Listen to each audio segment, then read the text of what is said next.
നമസ്കാരം, മെട്രോ മാറ്റിനിയിലേക്ക് സ്വാഗതം. തെന്നിന്ത്യയിൽ നിരവധി ആരാധകരെ സ്വന്തമാക്കാൻ കഴിഞ്ഞ താരമാണ് ദളപതി വിജയ്. ഒരുപാട് കുറ്റപ്പെടുത്തലുകളിൽ നിന്നും കളിയാക്കലുകളിൽ നിന്നുമെല്ലാം ഉയർന്നു നിന്ന് ഇന്ന് തമിഴ് സിനിമയുടെ മുഖമായി മാറുകയും ആരാധകരുടെ നെഞ്ചിൽ സ്ഥാനമുറപ്പിച്ച വിജയ് തന്റെ ജൈത്രയാത്ര തുടരുകയാണ്.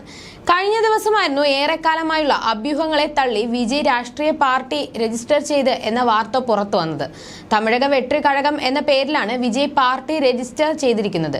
വിജയ് സജീവ രാഷ്ട്രീയത്തിലേക്ക് ഇറങ്ങുമെന്ന അഭ്യൂഹങ്ങൾ ഏറെക്കാലമായി പ്രചരിച്ചിരുന്നു. തന്റെ ആരാധക സംഘടനയായ വിജയ് മക്കൾ ഇയക്കവുമായി ചേർന്ന് കഴിഞ്ഞ കുറച്ചു കാലമായി വിജയ് നടത്തിക്കൊണ്ടിരിക്കുന്ന സാമൂഹിക പ്രവർത്തനങ്ങൾ ഈ ദിശയിലേക്കുള്ള നീക്കമാണെന്ന് വിലയിരുത്തപ്പെട്ടിരുന്നു. സൂചനകളിലൂടെ വിജയ് പലപ്പോഴും വിനിമയം ചെയ്തിട്ടുള്ള കാര്യങ്ങൾ രാഷ്ട്രീയ പ്രസ്താവനകളായാണ് ആരാധകർ ഏറ്റെടുത്തിട്ടുള്ളതെന്നും ചർച്ചയായതു.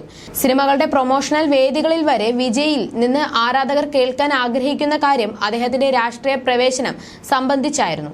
വിജയുടെ രാഷ്ട്രീയ പ്രവേശനം ഫെബ്രുവരി ആദ്യവാരം ഉണ്ടായേക്കുമെന്നും പാർട്ടിയുടെ പേരും കൊടിയുമൊക്കെ അന്ന് പുറത്തിറക്കുമെന്നും മാധ്യമങ്ങൾ റിപ്പോർട്ട് ചെയ്തിരുന്നു. ഇപ്പോഴത്തെ മകൻ വിജയുടെ രാഷ്ട്രീയത്തിലേക്കുള്ള ചുവടുവയ്പ്പിന് അമ്മ ശോഭ ചന്ദ്രശേഖർ പറഞ്ഞ വാക്കുകളാണ് ഇപ്പോൾ സോഷ്യൽ മീഡിയയിൽ വൈറലായി മാറുന്നത്. മകന് വോട്ട് ചെയ്യാൻ പോകുന്ന അമ്മയായതിൽ താൻ വളരെയധികം സന്തോഷവതിയാണെന്നാണ് ശോഭ പറയുന്നത്.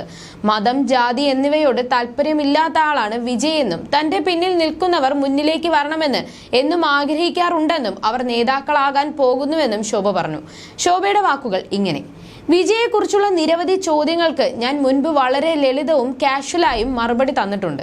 ഇന്ന് ഒരമ്മ എന്ന നിലയിൽ മാത്രമല്ല, സമൂഹത്തോട് പ്രതിബദ്ധതയുള്ള ഒരു സ്ത്രീയായി മറുപടി നൽകേണ്ടതുണ്ട്. രാഷ്ട്രീയത്തെ പറ്റി എനിക്ക് ഒന്നും അറിയില്ലെന്ന് പറയില്ല. ഓരോ വ്യക്തികൾക്കും രാഷ്ട്രീയ പ്രതിബദ്ധതയുണ്ട്. അവരുടെ അഭിമാനമായ വിജയ്ക്ക് രാഷ്ട്രീയത്തിലേക്ക് വരേണ്ട ഉത്തരവാദിത്വമുണ്ടെന്ന് ഞാൻ കരുതുകയാണ്. കൊടുങ്കാറ്റിന് മുൻപുള്ള ശാന്തത എന്ന് പറയാറുണ്ട്. വിജയുടെ ശാന്തതയ്ക്ക് പിന്നിൽ ഒരു രാഷ്ട്രീയ നേതാവ് ഉണ്ടെന്ന് ഞാൻ ഉറപ്പിക്കുകയാണ്. എന്തായാലും മകന് വോട്ട് ചെയ്യാൻ പോകുന്ന അമ്മ എന്ന നിലയിൽ എനിക്ക് വ്യക്തിപരമായ സന്തോഷമുണ്ട്. തമിഴക വെട്രി കഴകം പേര് പോലെ തന്നെ തമിഴ്നാട്ടിൽ വിജയം നേടും. മതം, ജാതി എന്നിവയോട് ഒട്ടും താല്പര്യമില്ലാത്ത ആളാണ് വിജയ്. അവന്റെ പിന്നിൽ നിൽക്കുന്ന എല്ലാവരും മുന്നിലേക്ക് വരണമെന്ന് എന്നും ആഗ്രഹിക്കാറുണ്ട്. അവന്റെ ആരാധകരെല്ലാം അണികളായി മാറിയിരിക്കുകയാണ്. വൈകാതെ നേതാക്കളുമാകാൻ പോകുകയാണ്. അമ്മയായി വിജയിയോട് പറയാനുള്ളത്: നിന്നോട് ഒന്നും പറയേണ്ട ആവശ്യമില്ലെന്നറിയാം. മുന്നോട്ട് പോകുക. All the best. വിജയ് നേടൂ, വിജയ് വെട്രിയടൈ എന്നായിരുന്നു ശോഭയുടെ പ്രതികരണം. അതേസമയം വിജയുടെ രാഷ്ട്രീയ പ്രഖ്യാപനത്തിന് പിന്നാലെ നിരവധി പേരാണ് പ്രതികരണവുമായി രംഗത്തെത്തിയത്. ഒന്നുകിൽ MGRനും വിജയകാന്തിനും ശേഷം തമിഴ്നാട് രാഷ്ട്രീയത്തിൽ വൻ ശക്തിയായി മാറും, അല്ലെങ്കിൽ രജനീകാന്ത്, കമൽഹാസൻ എന്നിവരെ പോലെ ഒരാൾ കൂടിയാകും. എന്തായാലും കരിയറിലെ പീക്ക് ടൈമിൽ ഇത്തരമൊരു തീരുമാനം വിജയ് വെറുതെ എടുക്കില്ലെന്നാണ് വിശ്വാസം എന്നാണ് വിലയിരുത്തലുകൾ. തലമുറ മാറ്റത്തിന് ഒരുങ്ങി നിൽക്കുന്ന തമിഴ്നാട് രാഷ്ട്രീയത്തിൽ ചലച്ചിത്ര നടൻ വിജയ് പുതിയ രാഷ്ട്രീയ പാർട്ടിയുമായി എത്തുമ്പോൾ നേരിടേണ്ടത് കടുത്ത വെല്ലുവിളികളാണ്. രാഷ്ട്രീയ പാർട്ടി രൂപീകരിച്ച് 2 വർഷത്തിനുള്ളിൽ മുഖ്യമന്ത്രിയാകുക എന്ന ലക്ഷ്യം യാഥാർത്ഥ്യമാക്കുക ഒട്ടും എളുപ്പമാകില്ല. ഉചിതമായ സമയത്തിനായുള്ള കാത്തിരിപ്പ് വിജയ് അവസാനിപ്പിക്കുമ്പോൾ തലമുറ മാറ്റത്തിന്റെ പടിവാതിലിലാണ് തമിഴക രാഷ്ട്രീയം. തമിഴ് രാഷ്ട്രീയത്തിന്റെ പുത്തൻ തലമുറയിൽ ആരാകും വാഴുക എന്നത് കാത്തിരുന്ന് കാണേണ്ട ഒന്നാണ്. DMKയുടെ പ്രത്യയശാസ്ത്രം എവിടെയും ധൈര്യത്തോടെ പറയുന്ന ഉദയനിധി സ്റ്റാലിനും വലിയ പദവികളിലെത്തുമെന്ന് BJP നേതാക്കൾ വിശേഷിപ്പിക്കുന്ന K അണ്ണാമലയ്ക്കുമൊപ്പം യുവ വോട്ടർമാരിൽ കണ്ണുവെക്കുകയാണ് വിജയ് എന്നാണ് പറയുന്നത്. മുഖ്യമന്ത്രിയാകാൻ ആവശ്യമായ 40% വോട്ടുകൾ ഇതിൽ കണ്ടെത്തുകയെന്നത് ദളപതി വിജയ്ക്ക് മുന്നിലെ വെല്ലുവിളി തന്നെയാണ്. വിജയുടെ നീക്കത്തിന്റെ സൂചനകൾ വരും ദിവസങ്ങളിലാണ് വ്യക്തമാകുക എന്ന് ആരാധക പിന്തുണ വോട്ടാക്കി മാറ്റാൻ തന്നെയാണ് വിജയ് ലക്ഷ്യമിടുന്നതെന്നും ഒരു വിഭാഗം പറയുന്നുണ്ട്.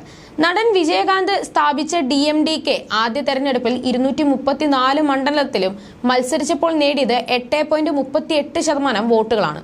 മക്കൾ നീതിമയ്യത്തിലൂടെ തമിഴ് രാഷ്ട്രീയത്തിൽ ചലച്ചിത്ര നടൻ കമൽഹാസൻ അരങ്ങേറിയപ്പോൾ പാർട്ടിക്ക് കിട്ടിയത് 2.62% വോട്ടും. വിജയകാന്തിന് വിരുദ്ധാചലത്ത് വിജയിക്കാനായി കോയമ്പത്തൂർ കടമ്പയിൽ കമൽഹാസൻ വീണു. 12% മുതൽ 15 വരെ വോട്ടുകൾ ഒറ്റയ്ക്ക് മത്സരിച്ചാൽ വിജയുടെ പാർട്ടിക്ക് പരമാവധി നേടിയെടുക്കാനാകുമെന്നാണ് റിപ്പോർട്ട്. കന്നി അംഗമായതുകൊണ്ട് തന്നെ DMK, AIADMK, BJP തുടങ്ങിയ കക്ഷികളുമായി കൈകോർക്കാൻ വിജയ് ഉണ്ടാകില്ല എന്നുറപ്പിക്കാം. You're watching me on metromatney.com. on metromatney.com. metromatney.com. Subscribe for more videos. Subscribe for more videos. Subscribe here for more videos. Subscribe now. Thank you.